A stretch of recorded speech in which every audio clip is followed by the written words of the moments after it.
Good morning to all of you. We were discussing last time chapter number 5 relating to demography and economic development. Demography and economic development, population and economic development. Chapter number 5 of the third paper, economics. In that chapter of demography, population growth and economic development, specifically certain topics are included in the syllabus. So, the first one that we have to discuss is the theory of demographic transition. The theory of demographic transition we will discuss first of all. And secondly, the trend of population growth. The trend of population growth in India with respect to the theory of demographic transition. How far the demographic transition theory is applied in the Indian context. Trend of population growth. That is the second one we will discuss. Thirdly, we will pass on to the population growth and economic development relationship. How far population growth helps or become an obstacle to economic development of a country. Population growth and economic development relationship. Then we pass on to another, a fourth topic is demographic dividend. What do you mean by demographic dividend? And with respect to that concept of demographic dividend, what is the nature of demographic dividend in case of Indian economy? Population growth of the Indian economy and the demographic dividend relationship. Then after that, number 5, fifth topic is causes of unemployment. Because of course, population growth as well as unemployment are related. So that we will discuss what are the causes of unemployment in India, especially with respect to the demographic features. Then, number 6, when we take the concept of unemployment, there are different types of unemployment we can see. In India, different types of unemployment is seen. What are the different types of unemployment? And that is also to discuss in the same demographic topic. Then, in connection with the unemployment as well as the population growth, etc., there is another a concept of what is known as Phillips curve. Phillips curve, the relationship between population growth and the wage rate, structure, etc. of the economy, that also we have to discuss. And finally, there is the current issue or problem relating to raising the age group of marriage of women. That is the latest discussion. So these are the specific topics we have to include under the 5th chapter relating to this demography and economic growth. So we'll start the first one, theory of demographic transition. Theory of demographic transition. This theory, originally it was stated in 1929 by Warren Thompson. Warren Thompson originated this theory of what is called theory of demographic transition. It is a historical theory based on the history of the present day advanced economies. These stages of economic growth as well as the population trend of the economy is naturally seen with common characteristic features. growth rate of all the economies. Seen specific steps or stages. That is constituted in the form of what is called the theory of demographic transition, originated in 1929 by Warren Thompson. Originally this theory was consisting, the stages was consisting only three stages were originally described in the theory of demographic transition. And the theory of demographic transition is trying to explain how an economy starting with a high fertility rate and high mortality rate, high birth rate and very high death rate, attain a new stability in population due to lower fertility rate and lower mortality rate. Transition of the economy from high birth rate and high death rate, how it transfers stage by stage, how it comes to the final stage of low fertility rate as well as low mortality rate, thereby attaining a new stability condition of population. A stability condition of population and economic growth is reached by this transition, with starting from high fertility rate and high mortality rate, how it passes stage by stage, finally to a situation of low fertility rate and low mortality rate. That stages are explained. That theory is what is known as the theory of demographic transition. Originally, the theory was consisting only three stages. But what happened is that today, subsequently, the one more stage is added to this explanation. Three stages explained by the original theory, we find now one more stage is added to the theory, and thus generally present day we discuss the demographic transition theory in 4 stages. There are 4 stages explained, and all these 4 stages are developed on basis of the history of the present day advanced economy. How they reached to this situation of advanced level. What were the stages? 4 stages today we find. Originally 3 stages, and now the 4 stages we. If you take stage number 1. Stage number 1 is concerned with the pre-industrial society.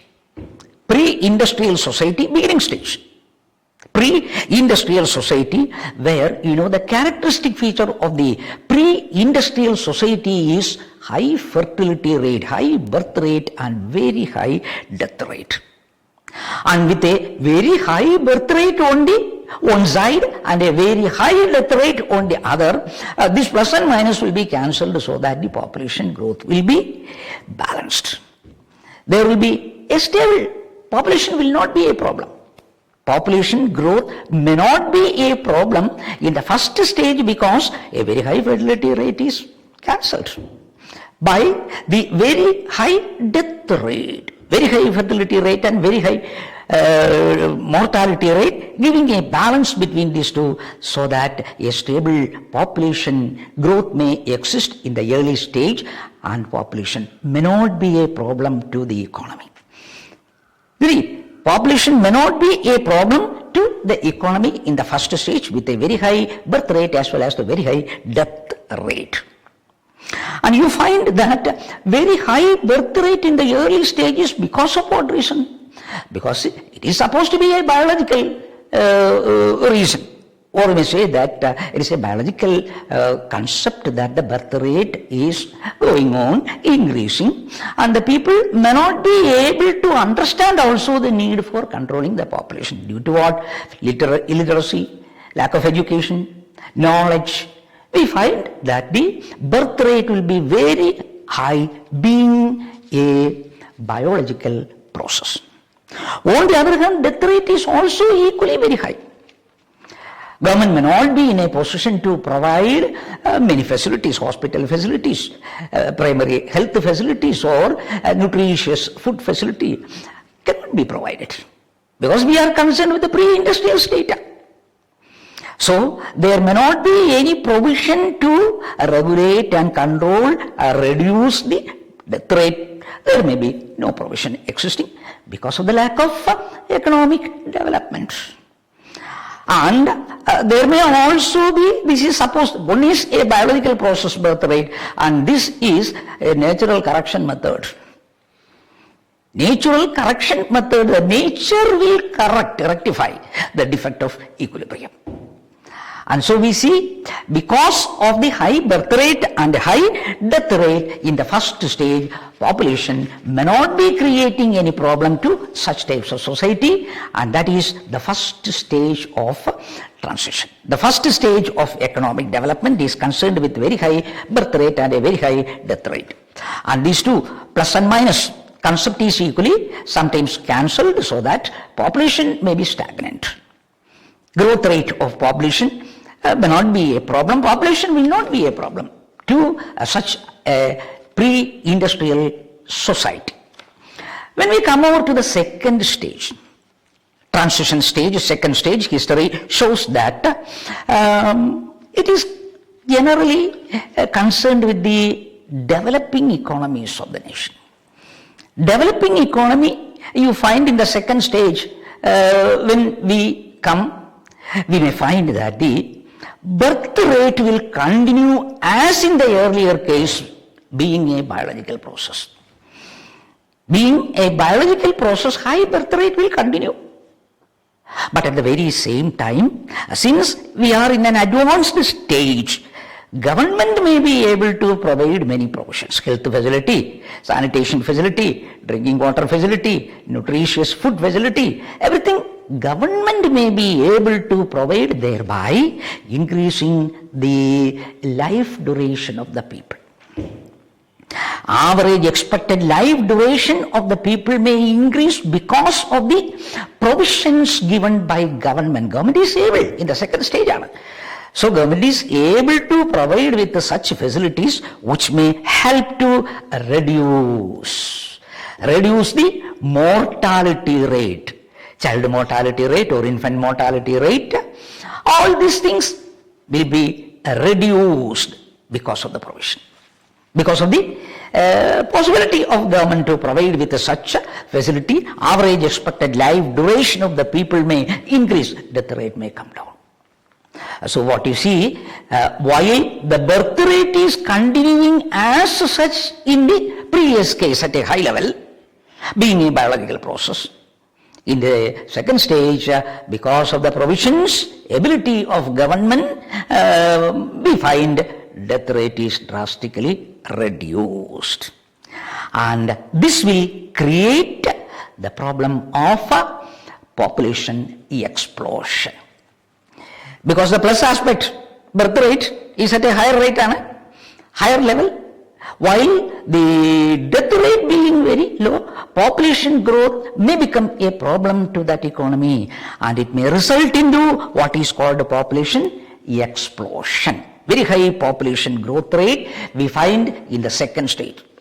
Advanced country history shows that all the countries during the pre-industrial period, it was in the first stage, and where population was not at all a problem.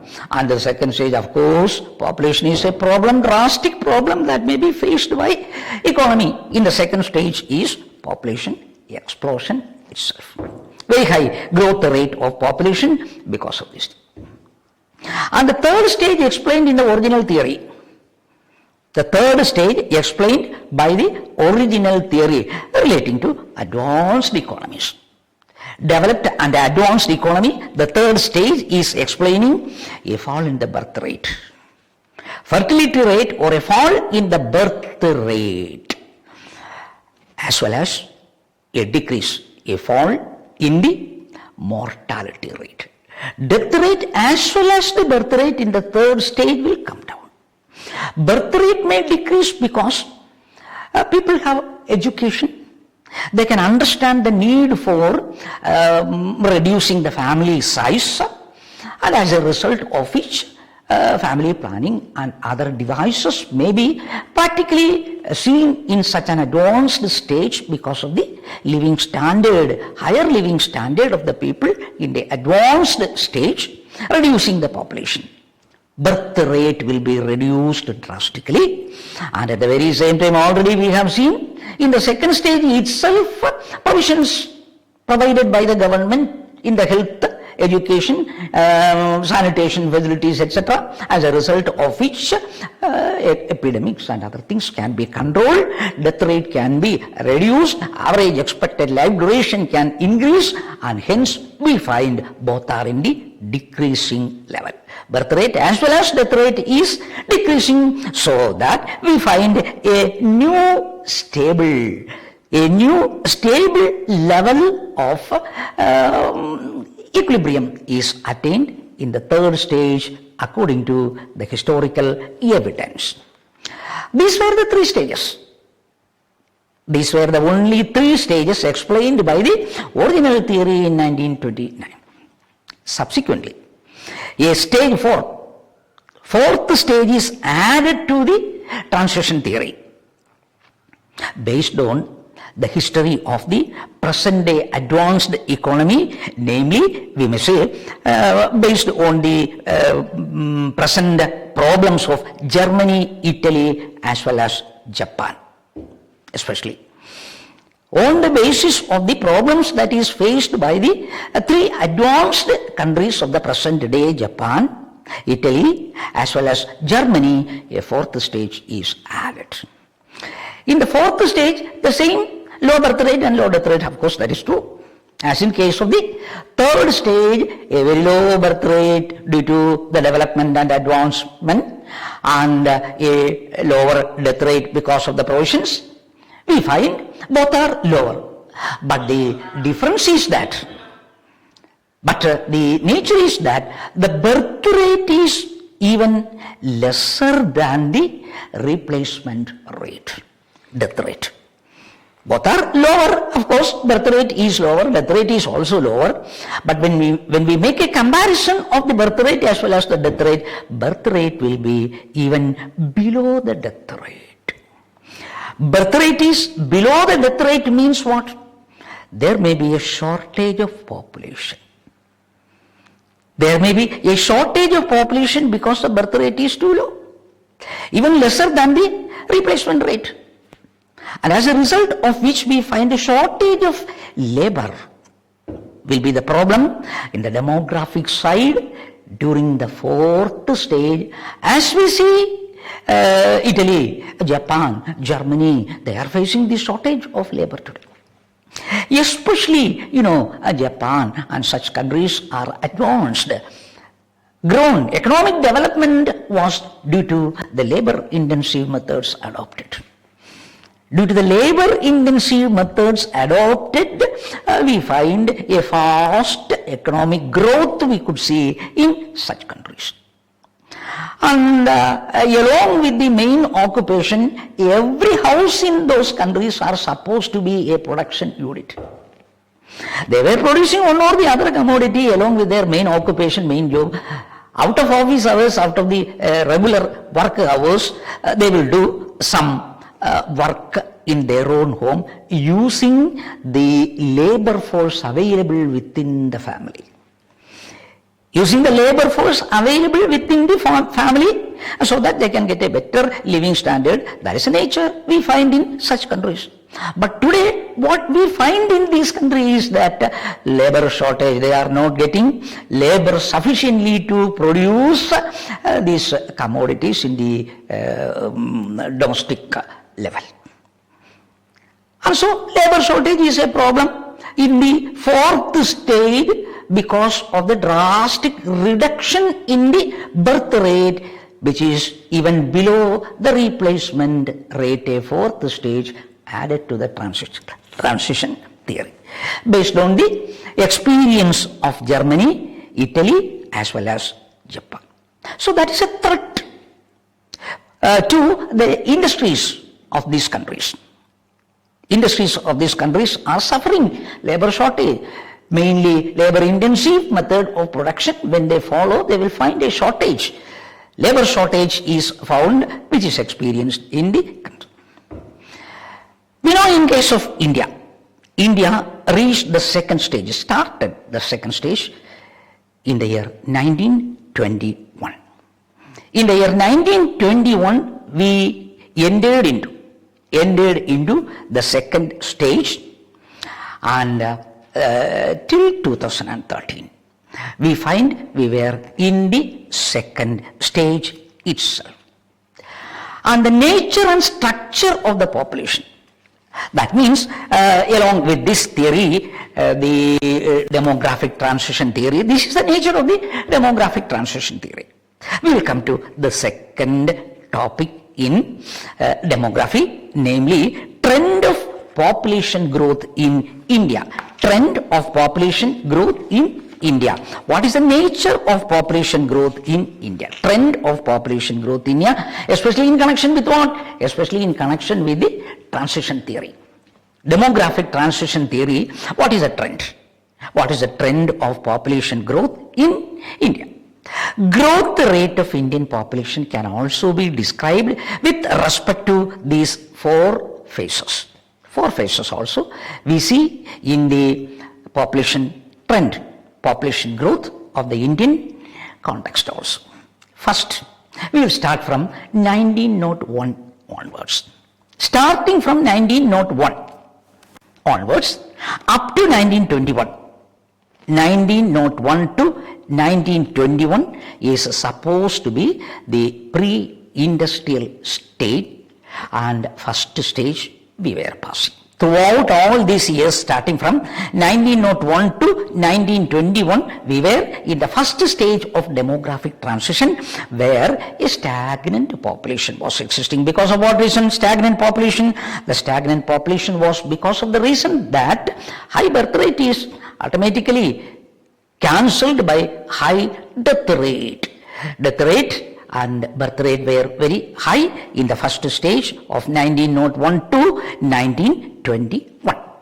For example, if you take the decadal growth rate of population in different census, 1901 census as well as 1911 census, 10 years, decadal growth rate of the population between the two census of 1901 and 1911 was 5.75%. 5.75% growth rate of the population in 10 years time from 1901 and 1921 we could see.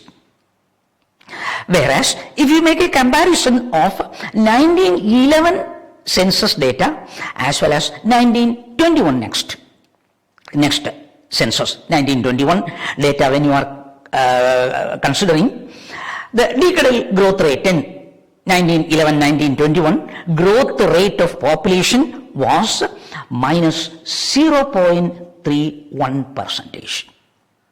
So we find this was with a high birth rate and a high death rate, population was rather stagnant. Growth rate of population was rather stagnant. And we also find that there are many reasons also for this. First of all, high birth rate is due to what reason? Being a biological process, and so also there is a belief. We were in the early stage of development, where the people have no literacy, sometimes education, they cannot sometimes understand the need for reducing the family size. Being a biological process, it will be continued. And it is also found that every birth is an additional source of income to the family. Parents consider that every birth is an additional source of income to the family. The baby is born not only with a mouth and stomach. We find that there are also two hands, so that they will do work and contribute support to the family. And that is why biologically it was going on increasing high birth rate, which is a natural thing we found in the Indian context in the first stage prior to 1921. Whereas, as we were at the very lower level, the government could not provide many facilities in the field of education or in the field of health provision, also sufficient facilities, infrastructure facilities, provisions, we could not. And as a result, it was going on increasing. And also at that time, people died in large number because of epidemics like influenza, plague, smallpox, etc. were very common in those days. These are sometimes considered as a natural device.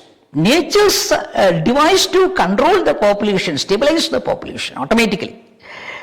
And so we find, because of the large scale diseases of different type, the high mortality, death rate was also there in the country. So that was in the first stage, demographic transition, starting from 1901 onwards, 1901 to 1921 data. If you find that, actually we were in the first stage of demographic transition. When we come over to 1921, starting from 1921 to 1951, 1921 to 1951 period, if you are taking, that period is supposed to be phase number 2. Stage number 2 of population trend in India. 1921 to 1951 period, where you find steady population growth. Population growth was there. Of course, there was a growth in the population, but it was a steadily increasing growth rate of population was seen starting from 1921 to 1951. And we know the characteristic feature of the second stage, high birth rate. As being a biological process, it is continuing high birth rate, and high death rate is also continuing, and as a result of the high birth rate and high death rate, a stable population was existing in the country. Statistical census data, if you compare 1921 we have already seen the decadal growth rate of population at that time was minus 0.31. Minus 0.31 was the growth rate of population in 1921. Next census, 1931, if you take the growth rate of population decadal, the decadal growth rate of population 1921-1931 period, if you take, it was 11.6. So from minus, we come to 11.6% growth rate of population during 10-year period, 1921-1931 period. When you come to 1941, another 10 years, next decade, we find that 1931-1941 period, the growth rate of population was 14.22. 14.22. From 11.60, it increased to 14.22 growth rate of population. And again in 1951, after again 10 years, 1951, according to the census data, the growth rate of population was 13.31. 13.31. Average, we may say the population was growing annually at more than 1%. More than 1% average growth rate of the population was evident in period starting from 1921 to 1951.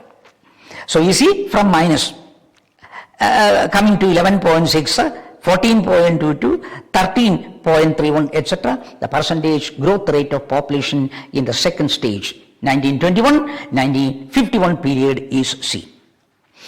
And here the characteristic feature is that overall improvement in health and education. Overall improvement in health and education during the second phase is the reason for such a reduction in the mortality rate. While birth rate also remained high, death rate we could reduce drastically. We reached to the second stage of a stable growth rate of population. And continuing that stage from 1951. 1951, when we consider, we know that we have established in the year 1950 Planning Commission, and from 1951 onwards we have started 5-year plans, economic plans. 5-year plan we could start. But at that time of 1951, first 5-year plan we started. Accordingly, we come to phase number 3, third stage from 1951 to 1981. From 1951 to 1981 period, we find Indian economy was in the third stage of economic development, or third stage of population growth, where population explosion was evident. At a higher rate, population growth was very, very high rate. Because of what reason? Because of the reason high death rate. While high birth rate is continued, we find the low death rate. Mortality rate was decreased because of the provisions. Reduction in the death rate, mortality rate, and the birth rate was continuing as such in the third stage, bringing a very high growth rate in the population trend, resulting to population explosion. But though we ended into the second stage early in 1921, showing the evidence of increasing population, faster growth rate of population, but after 1951 up to 1981, we find the growth rate of population was so severe, resulted in population explosion. So census data, if you make a comparative assessment in the third stage, 1951, starting from 1951. 1951, the growth rate of population we have already seen as 13.31%. 13.31% was the growth rate of population as we have seen in 1951. Next census, 1961, when we come. Decadal growth rate of population 21.51, from 13 coming to 21. 21.51% growth rate of population. That is population explosion.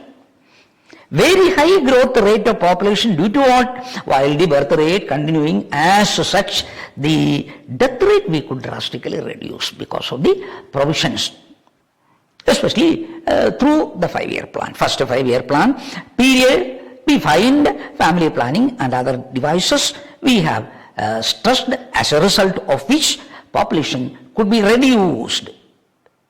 Death rate could be reduced, and we come to the growth rate of population 21.51 in the year 1961. Since the death rate drastically reduced, such a growth rate of explosion of population is seen in the decade of 1951 and 1961. Then coming to the next census of 1971. 1971, growth rate of population was from 21, it came to 24.80. 24.80, the next decadal growth rate of population in 1971, 24.80. And in the next decade of 1981 means the end of the third stage. 1981, the growth rate of the population 24.66.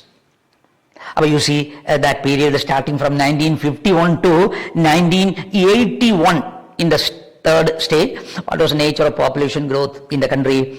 13.31, 21.51, 24.80, 24.66. A very high growth rate of population. That is evident population explosion. During this third stage, especially starting from 1951 to 1951 to 1981, in the third stage, population explosion was the problem we were facing according to the trend of population growth in India. This is mainly due to what the common reason is saying.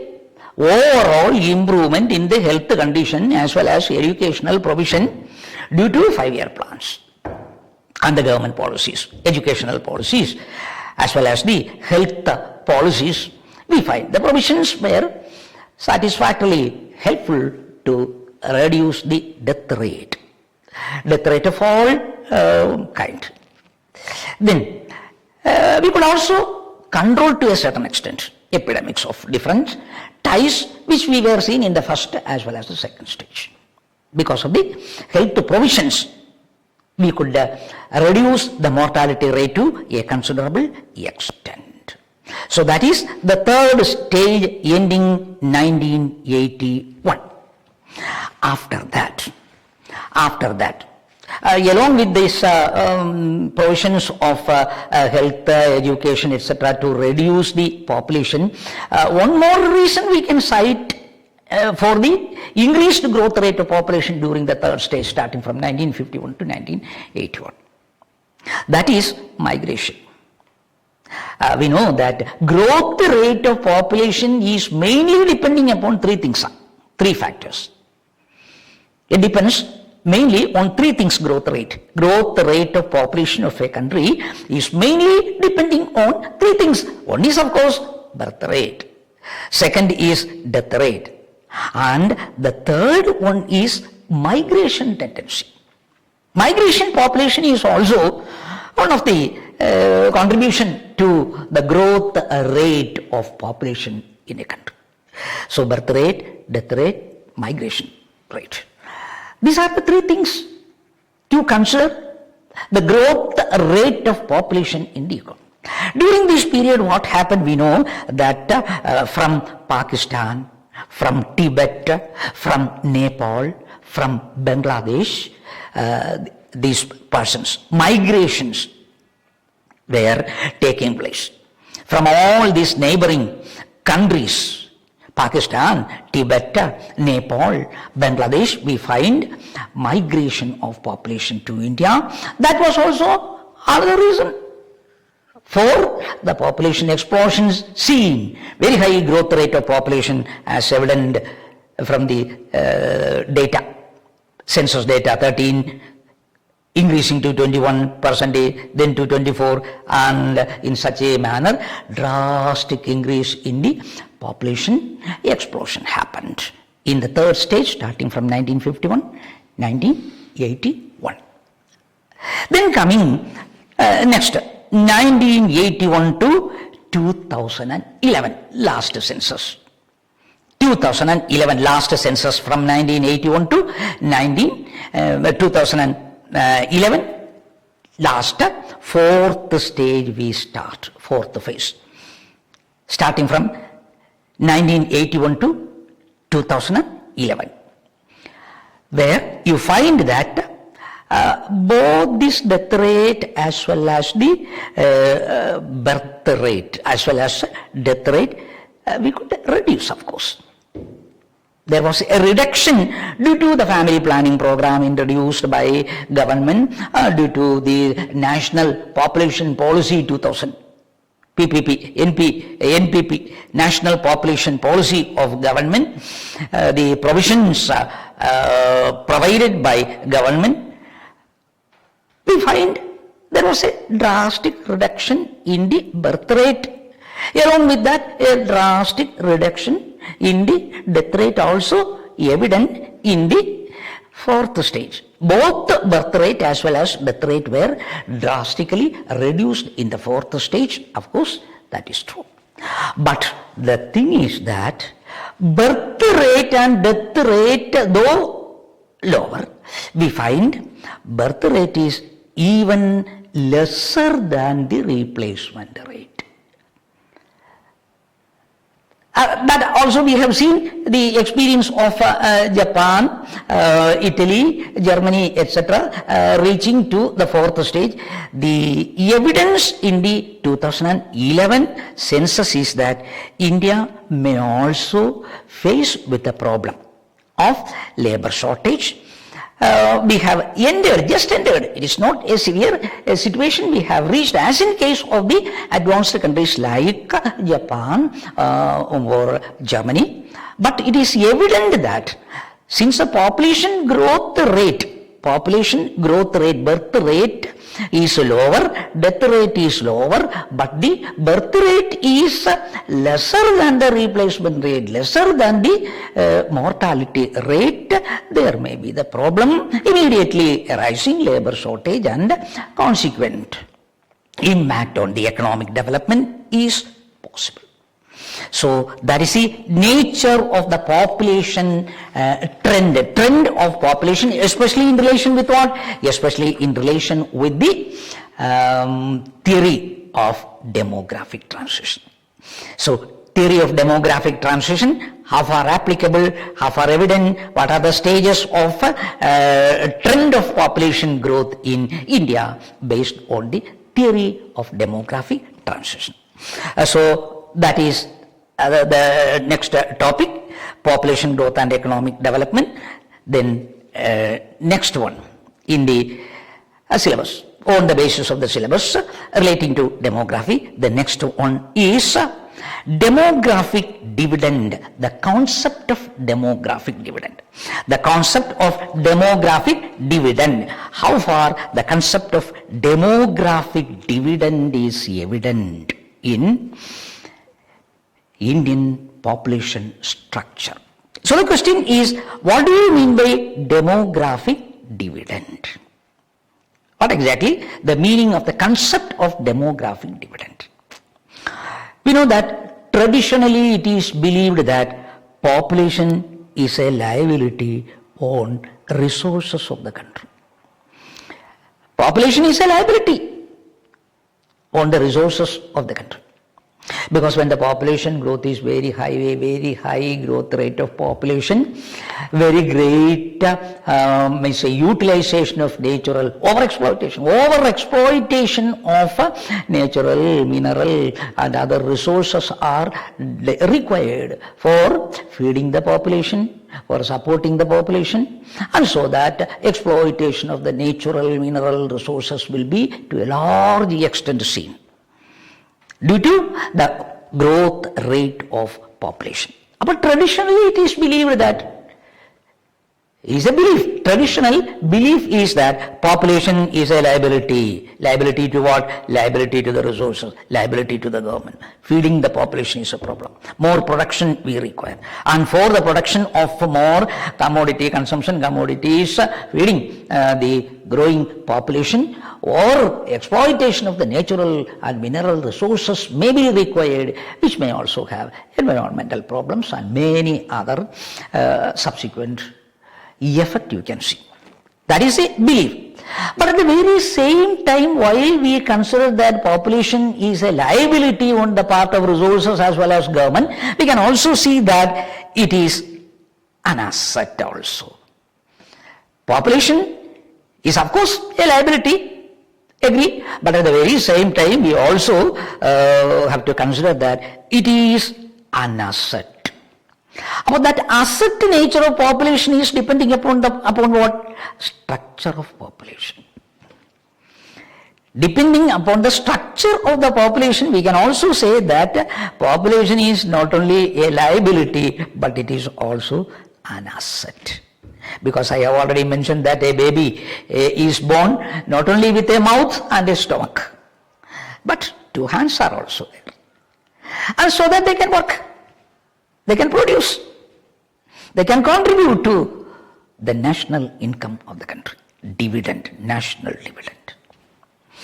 It is solely depending upon what? How far labor is an asset to an economy is depending upon, and how far it is a liability on the economy is also depending upon nothing else than the structure. Structure of the population. And traditionally, the structure of the population, we categorize 3 divisions. There are 3 stages or 3 classifications, 3 divisions of population structure we find in every economy, including India also. Recognized. Structure of population, 3 division we recognize. For example, starting from birth. 0 to 15 years of age. 0 to 15. 15 years of age group, the population we generally consider as childhood. Children constitute children. So that children are supposed to enjoy childhood. They are not to do work. They are not expected to do work. They are not expected to contribute to the national dividend, national income, production. It is a crime.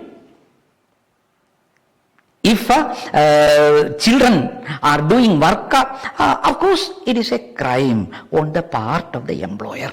We cannot utilize the labor for productive activity. They cannot do any work. They should not be allowed to do any work. They are to enjoy their childhood.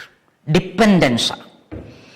They are dependents. Parents are responsible to protect, feed the child, educate the child, and they are not expected to send the child for doing any work. We know in our traditional family, traditional Indian society, every child was considered as an additional source of income to the family. That was one of the reasons. For a high birth rate in the Indian context, parents considered additional hands with birth. Source of income, additional source of income, that was a consideration. One of the reasons for the biological growth rate of population. But today, according to legal provisions, according to law, prohibited. Children are prohibited to do any work. They are not expected to contribute to the national dividend, national income. They cannot. The first stage or first group starting from birth, 0 to 15 years of age, not to contribute to the national income production dividend of the economy. They have to enjoy their childhood. They are dependents. Parents are responsible for protecting, feeding these children. Coming to the next structure, 15 to 64 years of age. 15 to 64 years of age group is considered as working population. Youth. Working population, they are expected to do work. They cannot be lazy. They are expected to do work and contribute to the national dividend. They are expected to contribute to the national income, national dividend. National income is the contribution of the working force, labor force in the age group of 15 to 64. They are expected to do work. They cannot be lazy. They are expected to do work and contribute to the production and contribute to the national income and national dividend. And so their contribution, whose contribution? The contribution of the working class of people, 15 to 64 age group, is what is known as demographic dividend. Population demography. Demographic dividend, the contribution of the demography population to the national income of the country in the age group working class, that is 15 to 64. Expected to do work, they are the contributors of national income or national dividend. Their share, their contribution to the national income is what is known as demographic dividend. Then, above 64 years of age, up to the death, above 64 years of age, they are also expected not to do any work. They should take rest after retirement. After retirement, they should take rest. They are also not expected to do work and contribute to the national dividend. They can take rest. They have done work earlier. And so that their old age, starting from 1964, is old age. And during the old age period, they can be dependent. It is a responsibility of the working class of persons in the family support the old age group of person in the family also. Except 0 to 15 years of age and 64 and above, the middle class is the working group of person expected to contribute to the national dividend or national income, which is what is called the demographic dividend. And we know that in case of India,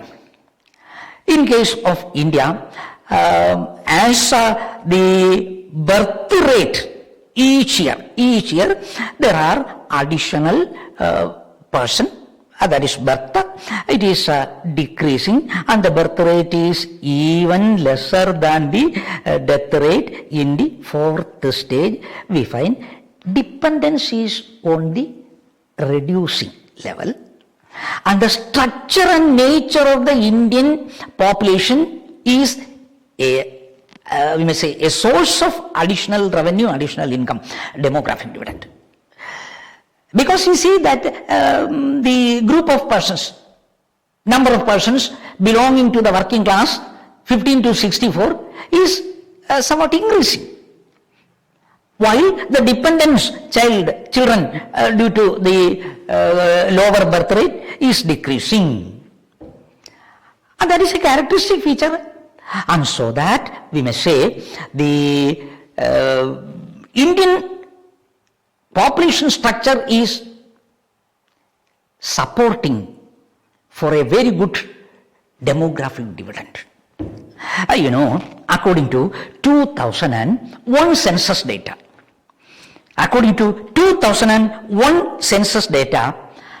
60% of the GDP was the contribution of the working class of persons. That means demographic dividend. Demographic dividend was 60%. 60% was the demographic dividend of India according to 2001 census data. And at that time, in 2001, while the census data was prepared, it was expected by government. That this demographic dividend should increase from 60% to 68.4% by the end of 2026. By the end of the year 2026, by 2026, the demographic dividend should increase to the extent of 68.4%. In 2001, 60% was the demographic dividend. And we can increase because the strength of population in the working class, in the age group, is going on increasing, and the children size is also decreasing, and so they can contribute to a better way. Working class contribution can improve. India is having such a advantage in the population structure. That is why it is expected by 2026 at least 68.4% of the national income shall be contributed as demographic dividend of the country. And so we may say that the population structure is somewhat responsible for the increasing demographic dividend, or the contribution of the working class of person is decreasing or increasing is depending upon the structure of the population. That means 0 to 15 dependent, 15 to 64 contributors, that is working class of person, 65 and above, again dependence. This is the structure existing. Now, recently, very recently, last month, there was another issue relating to the structure of population and especially with regard to the working class of persons, 15 to 64. WHO is having a proposal that generally we find in the world as a whole, average expected life duration of the people is on the increasing trend. Because of what? Economic development. Because of the provisions. Because of the health-related provision, education-related provision, living standard of the people, socio-economic conditions generally all over the country, we find that the average expected life duration have improved. Even after 64 years, after retirement and after 64 years, people are energetic to do work. They are from 64 or 65 years onwards, they are not supposed to be lazy. They are also doing hard work. Because of the improved health condition, generally we find that the working class of person cannot be stopped at 64 years of age. Even after 64 years, they are able, they can contribute, they are contributing today. They are contributing even today at 70, 75 years of age. They are just like in persons, they are doing work. Improvement. Therefore, there was a proposal to increase the age group of working class, അല്ലെങ്കിൽ demographic dividend, from 15 to 64 to 15 to 80. Up to 80, we can consider that they are productive. They are capable. They are capable of contributing to the national income because of the improved health conditions, etc.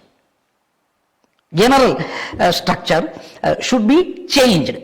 That is a proposal given by WHO recently in the last month. But there is no such a conclusion derived on this. Even today, this structure is holding good. That is from 64 onwards, old age itself is considered even today, though there is such a proposal for the extension of the age group for considering demographic dividend. So that is with regard to the trend of population as well as the demographic dividend in the Indian context. Now coming to the next question in the population trend. Causes of unemployment. Causes of unemployment. What are the causes of unemployment? As we have already seen that unemployment and population growth are related. It is evident, it is sure that the population growth and unemployment are related. So, what are the causes of unemployment? Generally, we may say the growth rate of population itself is the reason for the unemployment. But that is not sufficient. We should see specific reasons. Causes of unemployment, especially with respect to the population structure, demographic features of the Indian context. First of all, we may say population explosion itself is a reason. We have only just recently escaped from the second stage of population explosion. High growth rate of population, high birth rate and low death rate resulting to population explosion. Consequently, what happens when the birth rate is very high? It also automatically, it means that the labor force is also multiplying annually. Yearly, the labor force, number of persons ready to do work, labor force in the country is also on the increasing trend because of the high birth rate. Because of the high birth rate, demand for labor. They demand work, they have to be provided some source of income, and so we may say the consequent on high birth rate, labor force in the country is also increasing. But as we cannot provide labor to all the persons who demand, there is unemployment. There is the reason of unemployment, population explosion. Then average average expected growth rate of population in India is supposed to be 2.5%. 2.5% per annum, and newly every year 4 million additional labor force are added according to the population trend. According to the population trend, every year additional new 4 million labor force are entering into the Indian economy. They cannot be provided with sufficient job opportunity, and hence unemployment is increasing. And secondly, there is a traditional reason also, the caste system.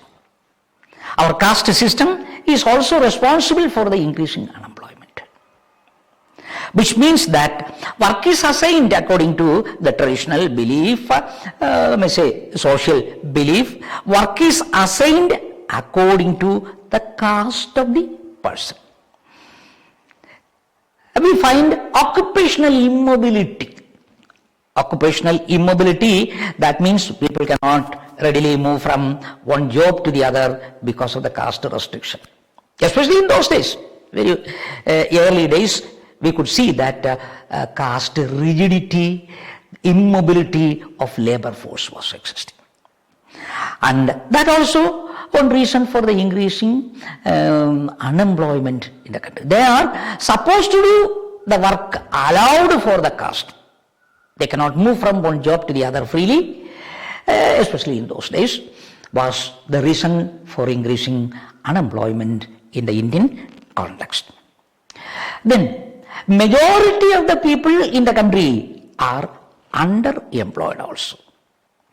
Underemployed also, which means that they cannot seek a job according to their taste, according to their ability, according to their education, according to their experience or desire. They cannot get a job. They are working, they are contributing, but not according to their qualification, according to their desire. Job opportunity is not there. Underemployment is also there. Though they are employed, they are not supposed to be fully satisfied. Underemployment is existing in our country. Then, in the non-agricultural sector, India even today, majority of the people are living in the rural area, and the occupation of the rural area is agriculture and allied activities. So that the labor force cannot seek employment in the urban or semi-urban or industrial area, industrial field. They cannot get job opportunities sufficient. Industrialization is not there, and everyone is to do work in the rural area where agriculture is the most important occupation. And as a result, though they are qualified, though they are able to do some other work in the advanced, organized industrial sector, opportunity is lacking. They cannot be absorbed. They cannot be absorbed in the industrial sector, non-agricultural sector, because of the lack of industrialization and lack of provisions available in the non-agricultural sector, and so that unemployment is going on increasing. Then low capital formation is also another reason. Unemployment is also due to the low capital formation. Capital formation, savings is very low because of the reason low income. Low income is because of low production. And since the country is having only a low production, low income, low savings, the investable fund is also low. Capital formation is at a lower level.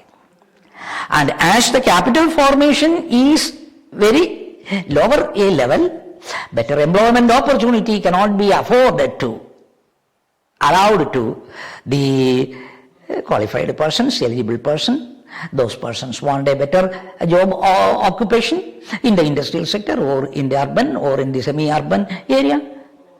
No opportunity, since the capital formation is low. And low infrastructure facility is also another reason. Low infrastructure facility.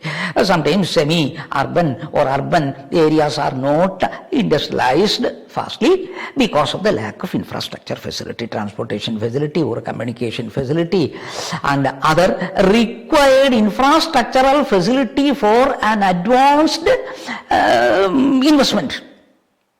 Using new technology, there is no provision. As infrastructure facility is not sufficient for absorbing the unemployed persons. Increasing labor force cannot be absorbed economically because of the lack of the infrastructure facilities. And so we find there is unemployment going on increasing. And even we find after the introduction of 5-year plans, manpower planning, a proper manpower planning utilizing the manpower for the economic development, proper design, proper planning, we could not chalk out. And our educational system is also responsible for this, because the educational system is such that create more and more unemployed persons. No job-oriented educational facilities we are providing. Vocational type of education facility we are not providing. It creates only persons eligible to do some clerical work, and in this manner education system is also responsible for the increasing unemployment in the Indian context. Then, at the end of every 5-year plan, we find adding to the unemployed person very high A level. Insufficient industrialization, a lack of infrastructure facility, shortage of infrastructure facility, lower savings. These are all some of the reasons for the increasing unemployment in the country. Then, why we speak of unemployment? We have also to look into the types of unemployment. There are different types of unemployment is existing. At least we should see what are the most important different types of unemployment that is existing in India. What are the different types? Just go through on different types of unemployment. 1. Structural unemployment. Structural unemployment the unemployment is associated with the economic structure of the country. It is associated with the economic condition, structure of the country. Unemployment is existing. For example, we find that the demand and supply side, if you are taking, supply side, many persons are ready to supply their labor force. After education or training, they are ready to do work, labor force is available. But no demand. Sufficient demand is not arising in the economy to give satisfactory job opportunity to the increased supply labor force. Increasing supply of labor force, there is no demand arising from investors, demand arising within the economy. The structure of the economy is such that such persons who demand for a job cannot be given. Our reason, and they remain unemployed. Why? Because there is no sufficient demand for laborers in the country due to the structural features of the economy. Low savings, low investment, and low demand for laborers constituting unemployment in the economy we call structural unemployment. Existing structural unemployment in the country, one type of structural unemployment. Structural unemployment is also due to what reason? Immobility.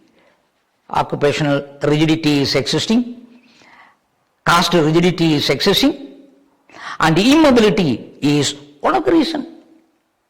Structure of the economy is such that free movement of labor from one sector to the other is not possible. Freely it is not possible because of the rigidities, immobility. Unemployment is going on increasing. But these are all factors relating to the structure of the economic system. Factors depending upon the structure of the economic system. Sufficient demand for laborers within the country is not arising, and hence we find majority of the persons remain unemployed, which is a kind of unemployment known as structural unemployment. Then, second type of unemployment, especially seen in Indian context, is seasonal unemployment.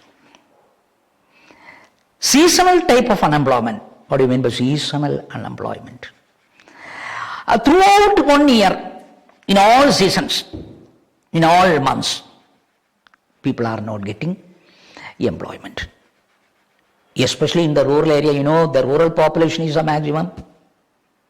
More than 60% of the Indian population even today is residing in the rural area, where the main occupation is agriculture. Farming is the most important in agriculture sector itself. Farming, the most important occupation. And agriculture is seasonal in character. During the sowing season and harvesting season, they may get job. In intermediary period, we find they are not demanded. They have no opportunity to do any work. But seasonally employed, seasonally unemployed. Busy season, employment opportunity. And slacken season, no employment opportunity. Throughout the year, regularly permanent employment not possible in the Indian context, which is known as seasonal unemployment. Throughout the year, the whole year, employment opportunity is very rare, since majority even today is rural population, where organized industries and other organized sector is not sufficiently available. They are forced to do work in the agricultural sector, and agricultural sector is seasonal. Busy season they are getting employment, in the slacken season they are unemployed. Such a nature is what is called seasonal unemployment, very evident in the Indian context, as the majority of the people are living in the rural sector of the Indian economy. Then another most important type of unemployment is what is called underemployment. Underemployment. Persons are getting employment not according to their desire, not according to their experience, not according to their educational and technical qualifications acquired. So such a type of unemployment is called underemployment. They are not satisfied with their job opportunity. They are doing work, of course. For example, engineering graduates. That is the most important problem we find in the Indian context. Technical qualification and BTech qualification. But they are not getting job opportunity according to their experience, according to their qualification. A technical job they are not getting. They are forced to do work as a clerk, sometimes in the government office, a clerk in the banks. They are seeking employment. They are not satisfied. They are trained, technically they are trained, they are in a better position to get a better opportunity, but a lack of opportunity. So they are compelled to do a work which is not at all satisfactory to them. Though they are employed, they are supposed to be underemployed. Many of the BTech graduates we find, the technically qualified graduates we find doing clerical work, underemployment. If they were getting employment in the best suited post, according to their eligibility, qualification, training, etc., they could have contributed a much better manner. Dividend. Demographic dividend would have been very high if they could seek an employment according to their desire, qualification as well as experience. But that is rare, only very rare. Very small percentage of the population is getting opportunity according to their qualification. Underemployment is a common phenomenon, general phenomenon in the Indian context, especially in case of Kerala also we find that underemployment is one most important type of unemployment existing in the country. So the next type of unemployment is so common in Indian context, disguised unemployment. Disguised unemployment, which is commonly found in the Indian context. Disguised unemployment means unemployment existing in the country where more than what is required for the work, doing work so that their contribution is negligible. More technically, the concept of disguised unemployment is defined as, sometimes for 2 marks such a question can be asked, what do you mean by disguised unemployment? Over a wider range of activities, the marginal productivity of laborers is zero. Over a wider range of activities, the marginal productivity of labor is zero. The concept is what is known as disguised unemployment. More than what is required in the field, workers are engaged, laborers are working, contributing actually nothing to the total production. Marginal contribution is zero. For example, a family with 1 acre of land, this is more evident in the agricultural sector. Suppose a family with 5 acres of land, 5 acres of land a family is having.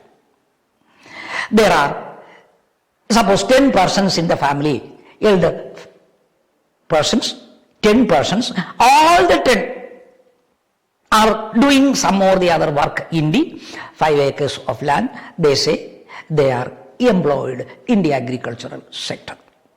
Together, all of them, 10 persons together, let us assume contributing some 1,000 units of output. 1,000 units of output is the contribution made by the entire 10 persons doing work with 5 acres of land. Suppose we withdraw 1 person. 1 person is compulsorily asked to go out, and balance 9 persons are doing work.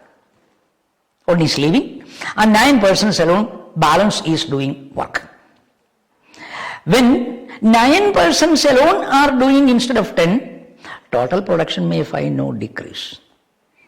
The very same 1,000 units may be the contribution by the 9 persons together also.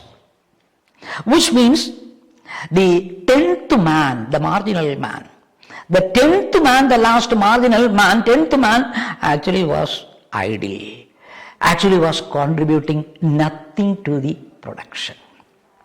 His contribution is zero. And he was engaging in the farm field, contributing nothing, and so we say that he was disguisedly unemployed. Disguisedly unemployed because his contribution, marginal contribution is zero. Actually, his work was not necessary. Overcrowding, that's the meaning. Overcrowding in the farm field especially, is a phenomenal characteristic feature, which means disguised unemployment. Because of the lack of employment opportunities elsewhere, every family member, especially in the rural area, are compelled to do work in the farm field. Individual contribution, when you are considering, many of them are not essential. Even if you withdraw certain person from that farm field, definitely the production will not decrease, will not reduce. And if the production is not decreasing, if you withdraw the persons one by one from the farm field, if the production no change, there exists what is called disguised unemployment. A common phenomenon, surplus laborers working in every field without any productive contribution over a wider range of activity. The marginal productivity of laborers is zero. The concept is what is known as disguised unemployment, a very common phenomenon in case of the Indian agricultural sector especially. But that is also unemployment disguisedly, unemployed persons, disguised unemployment. Then another one is what is called open unemployment. Open unemployment means persons who seek employment opportunity get nowhere unemployment. Not only according to their eligibility, qualification, even they are ready to do any type of work, no work is available. No work is available to a person to do any type of work. He is ready, he is willing to do any type of work, but nowhere a job opportunity, not according to the qualification or experience, requirement, desire. Anywhere, if you want to do work, nowhere you find an opportunity, open unemployment is existing. Unemployment is supposed to be general, open, everywhere. Lack of employment opportunity seen, known as open unemployment. Similarly, there is another concept of what is called educated unemployment. Educated unemployment, trained, experienced, as well as educated person in a particular branch or a particular technique remain unemployed without any job opportunity, which is known as educational unemployment. Not for the manual labor, they are trained, they are educated, they are ready to do work in the technical field according to their qualification. But you find that no opportunity is available, so that it is known as educated persons remaining unemployed, trained person remaining unemployed, known as educational unemployment, educated unemployment. Another one is technical unemployment. Technical unemployment. Suppose many persons are doing work, labor-intensive method of production, according to their acquired knowledge, they were doing work. Suppose a new technology is introduced, advanced new technology, new technique of production is introduced, and so that the company is innovating that new technology. The existing person may not be sufficient.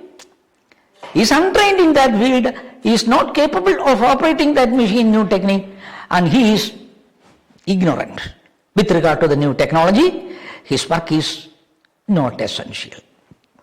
His work is not essential, though he was doing the very same work before. Now with the introduction of a new technology, he is going out. He is thrown out.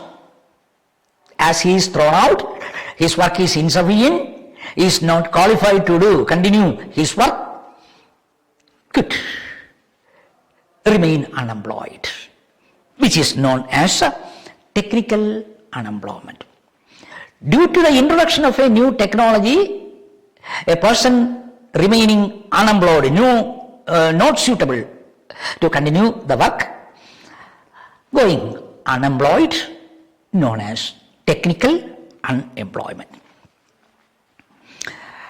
Another one, frictional unemployment. Frictional unemployment. Suppose one person is employed, but he is not fully satisfied with that, and he wants a better job. He wants a better job. He is eligible, so that he is, suppose, resigning the post and seeking employment elsewhere, trying to get a new employment according to his qualification or eligibility. He is trying to find a new employment opportunity, resigning the earlier employment. He was employed, he was not unemployed. He was an employed person, but as he wanted a better job opportunity, looking for a better opportunity, he resigns the post. And while he is searching for a new, better employment, he remains unemployed. He remains unemployed while searching for a new job opportunity, and his unemployment is what is called frictional unemployment. Due to the mental friction, he has resigned and searching for new, better job opportunity. During that intermediary period of resignation and searching for a new job opportunity, he is unemployed, but that unemployment is to be recognized as search unemployment, or we may say that frictional unemployment, frictional or search unemployment.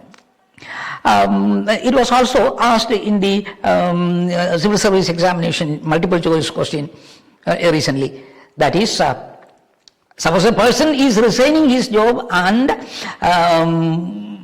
trying to write the examination, UPSC examination. For writing the examination, he resigns the existing job and preparing for the civil service examination.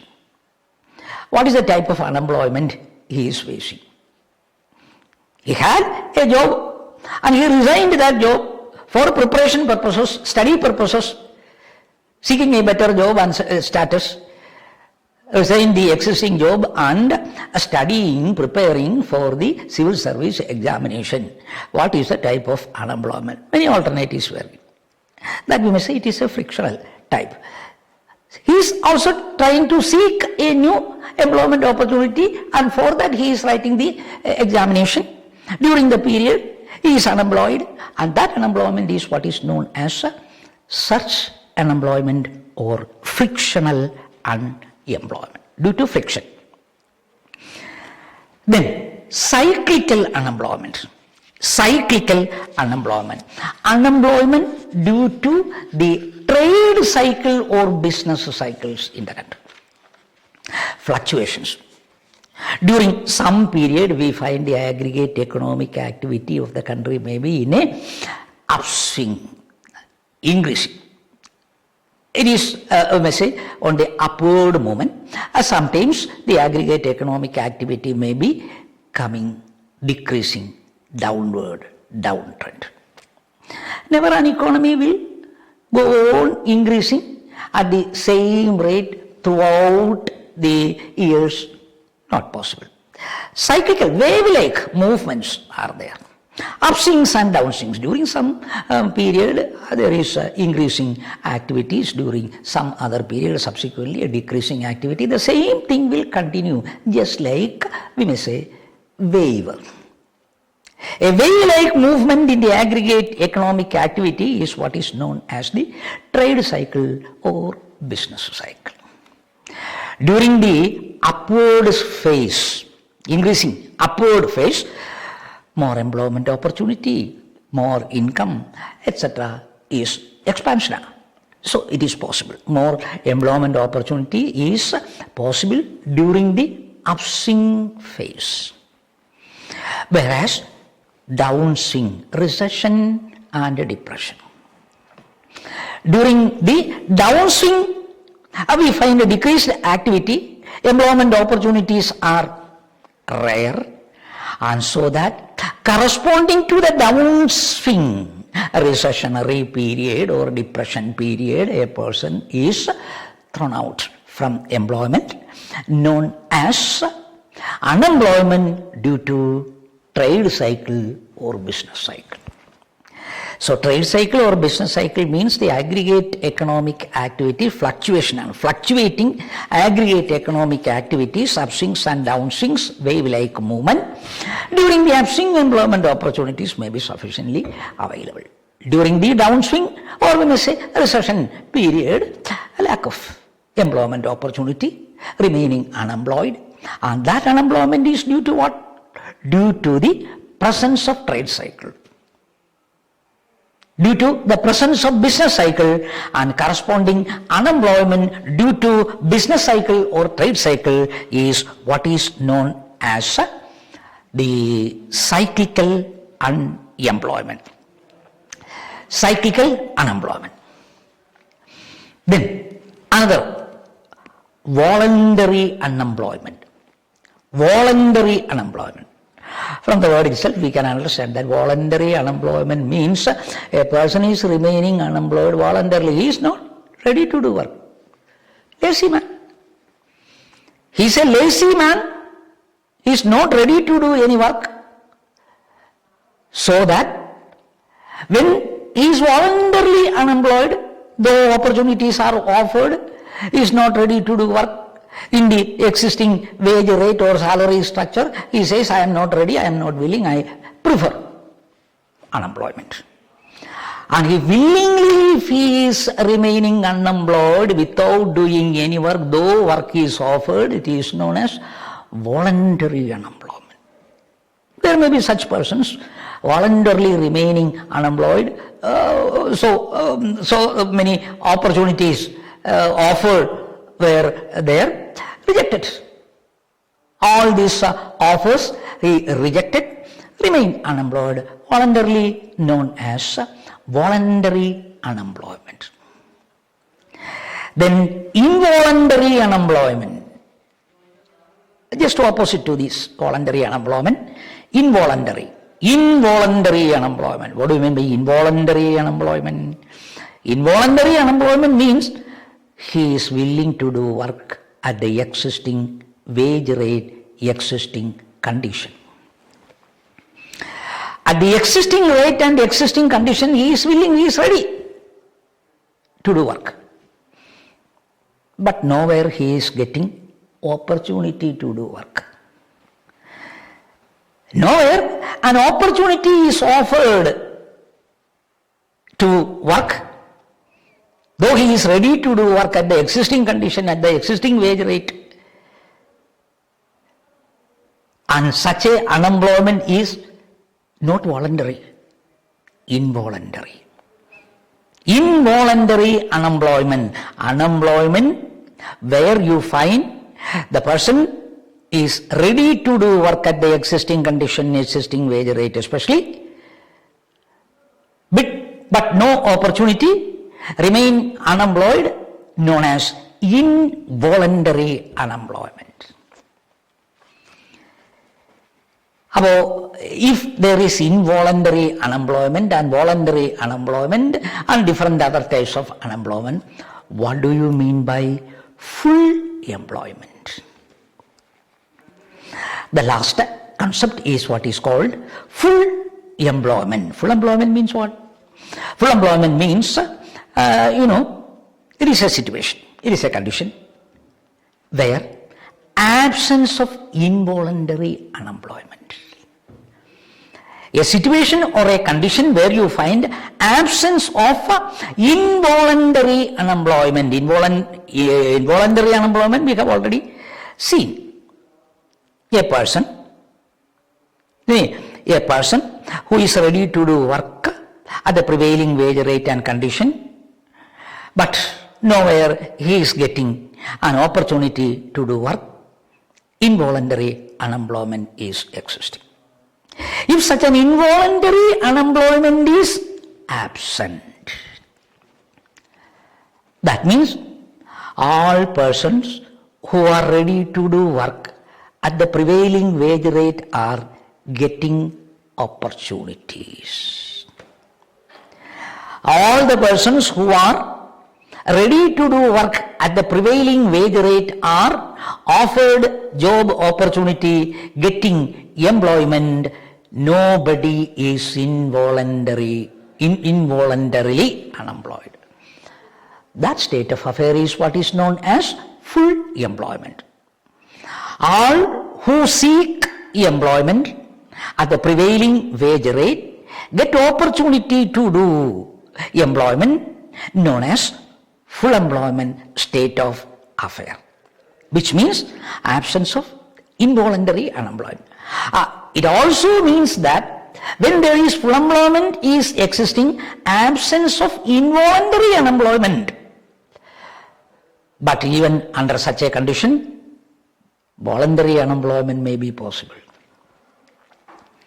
Voluntary unemployment may be possible even if there is a state of affair full employment, because somebody is not ready, willingly unemployed.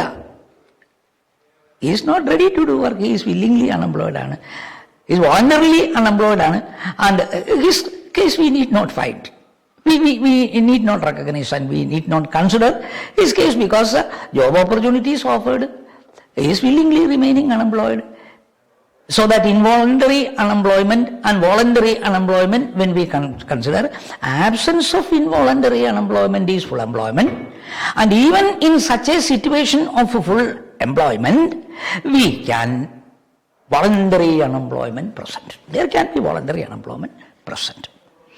So these are all different concepts relating to employment and unemployment. Unemployment, different concepts. Since this is given as a separate topic in the syllabus, any one of these concepts can be asked for 2 marks. 2 marks question it can be, especially if we say disguised unemployment is usually asked a question. And in connection with economic development,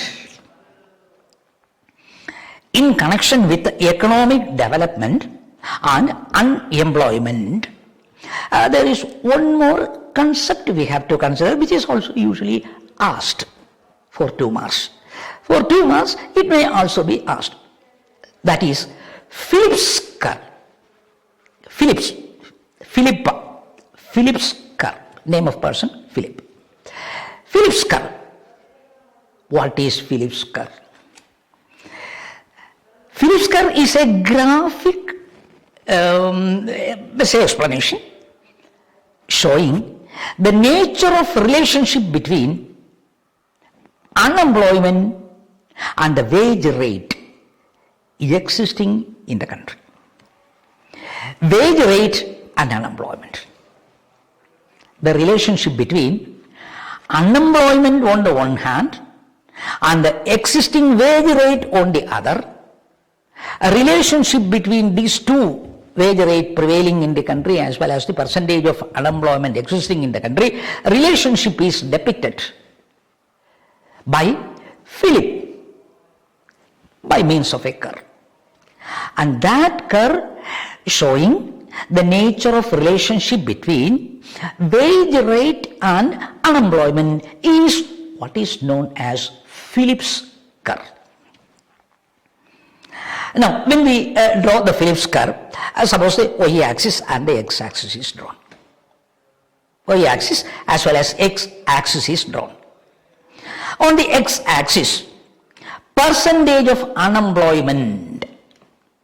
5%, 10%, 15%, 20% in this manner.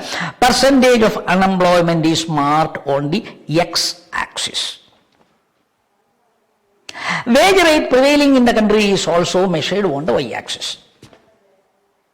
Wage rate, percentage wage rate is measured on the y-axis. And x-axis percentage unemployed.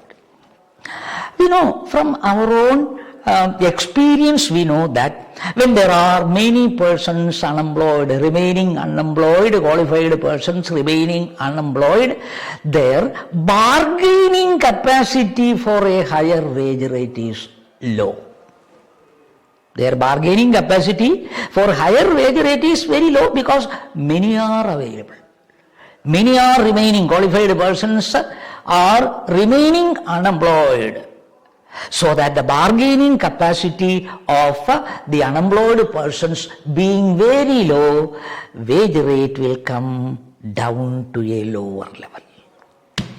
A very lower wage rate may alone be possible to exist in the country because of the high level of unemployment in that category existing in the country. Or suppose the unemployed person with the required qualification is very low, scarcity of eligible candidates. Unemployment is very, very lower. Almost all persons qualified, educated in that field, technical field, suppose they are all employed, unemployed person in the category is very low. That low percentage of unemployment in that category, the bargaining strength of the person will be very high. He can bargain for a higher wage rate because he knows that there are not sufficient persons. Unemployed persons in the category is very low. We have the monopoly. Remaining unemployed persons have the monopoly. They will argue, bargain for a high wage rate. It will go up. It will go up. Higher wage rate may be fixed since the unemployed person in the category is very low. If this is drawn by means of a curve, higher the unemployment, lower will be the wage rate. Lower the unemployment, higher will be the wage rate in the country. And if that is connected by means of a curve, we will get a downward sloping curve. We will get a downward sloping curve indicating what? Higher the unemployment, lower will be the wage rate. Lower the unemployment, higher will be the wage rate. It is a truth. For example, be it a qualification you take, be it a qualification at the time of introducing the software engineering side, when MNCs started in India 1991 with the introduction of the new economic policy, there was a heavy demand for engineering graduate. As software engineer, they were highly demanded, but sufficient number of persons was not there. Engineering colleges were also very few in especially Kerala, and we find number of persons available to do that work was very low. But at the very same time, more demand was there. As a result, offered at that time high wage rate, high salary was offered in the beginning. 1991 period, we find that very high salary was offered to the software engineers because sufficient qualified, experienced candidates we could not get. Lakhs and lakhs of rupees were offered as a salary in the beginning stage because of the scarcity of qualified persons in that group. But what happened? As a result of the increased demand, many of the self-financing engineering colleges were started, and so we have sufficient, more than sufficient, excess technically qualified persons are there. Unemployment among B.Tech qualified person is increased. Many persons remain unemployed, qualified persons remain unemployed. And as a result, what happened? The salary structure, wage structure came down. Even for 10,000 rupees or say 20,000 rupees, they are doing work. They are doing work in the software field today because more unemployed persons, qualified, experienced persons are available. The bargaining power of the unemployed person is negligible since many are ready, many are there. So that is one instance to show this is correct. The feature is correct. Similarly, in almost all semi-skilled work, we find such a concept is existing, especially in the Kerala economy. For example, semi-skilled work, electrician or welder, painter, carpenter, Such persons are very scarce today in Kerala. All are doing elsewhere abroad. And the scarcity of the semi-skilled worker, number of person, electrician or welder in Kerala today, and their bargaining capacity is very high. You have to pay high wage rate, daily wage rate of that technically qualified or may say semi-skilled workers is very high because of scarcity. Many are not available in that field. Only few alone are available in Kerala, so that their wage rate is very high. Because of the lower unemployed person, skilled person, and therefore the wage rate is going on increase. So that is a phenomenal characteristic feature in the Indian context, especially in Kerala. That inverse relationship between wage rate, salary, wage rate as well as the percentage of unemployment depicted by means of a curve, downward sloping curve, where x-axis measures percentage unemployment and y-axis measures the wage rate, a downward sloping curve depicted by Philip, known as Phillips curve, showing the relationship between wage rate that may prevail in the country as well as the unemployment rate as well as the wage rate prevailing in the country is shown by means of the curve, which is known as the Phillips curve. For a short note, it can be asked. So lastly, we come to one current issue, that is raising the minimum age of marriage for women. It is also a question corresponding to this demography population.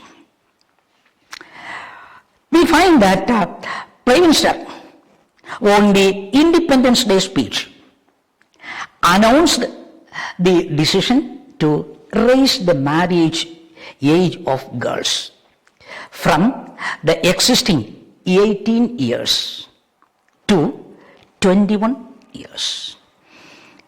Raising the marriage age of girls, women, from existing 18 years to 21 years, according to the recommendation made by the committee appointed for the purpose by government. On the basis of the committee appointed by the government to raise the marriage age of women, recommendation was there to raise from 18 years, existing 18 years to 21 years.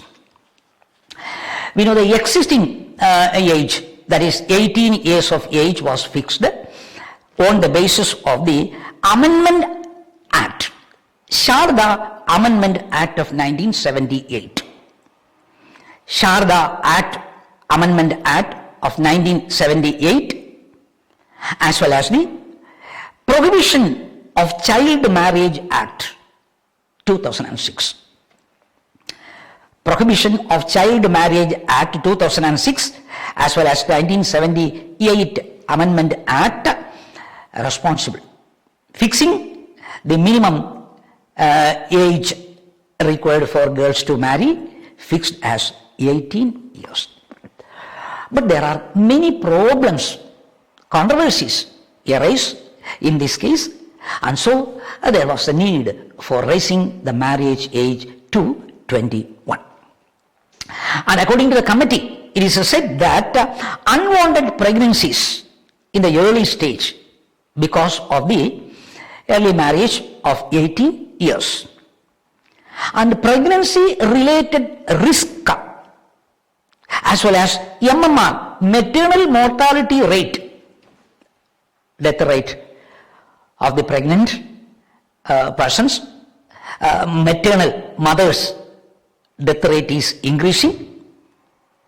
One of the reasons for the increased maternal mortality or pregnancy related mortality, the reason, early marriage. By 18 years, physically and mentally, she is not prepared for a family life. And so that raising the age necessary, not only for that, for even controlling the population.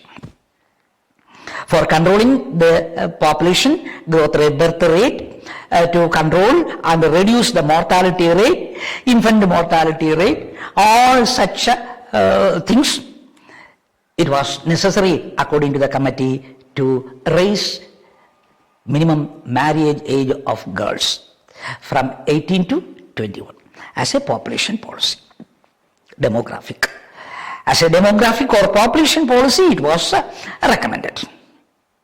And so also, the sexually communicated diseases is also one of the reasons early marriage. And sufficient literacy as well as knowledge with respect to this necessary to the children. They want the opportunity of education.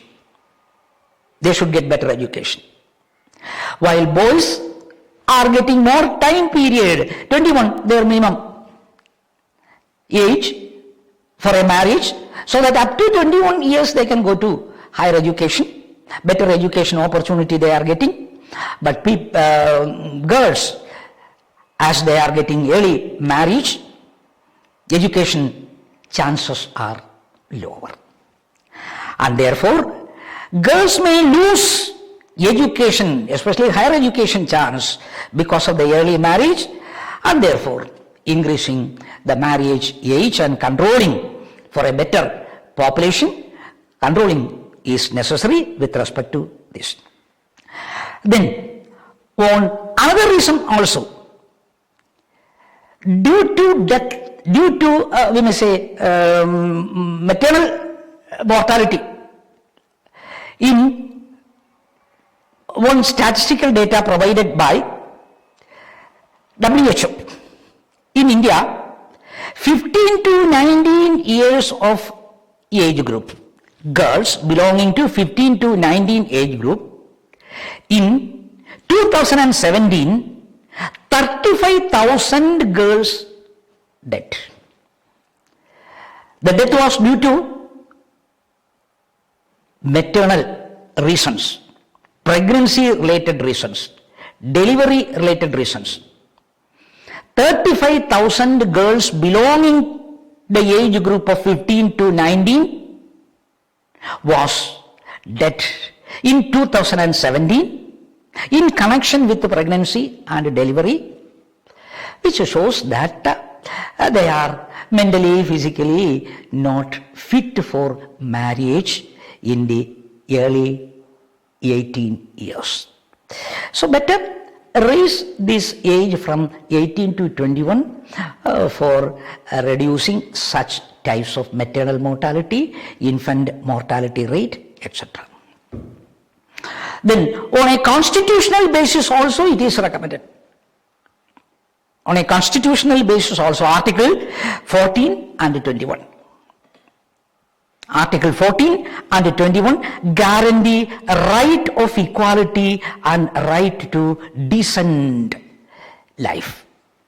Right to decent life, living, as well as the equality is assured for both men and women, according to Article of the Indian Constitution 14 and 21. It guarantees equality to both the sex.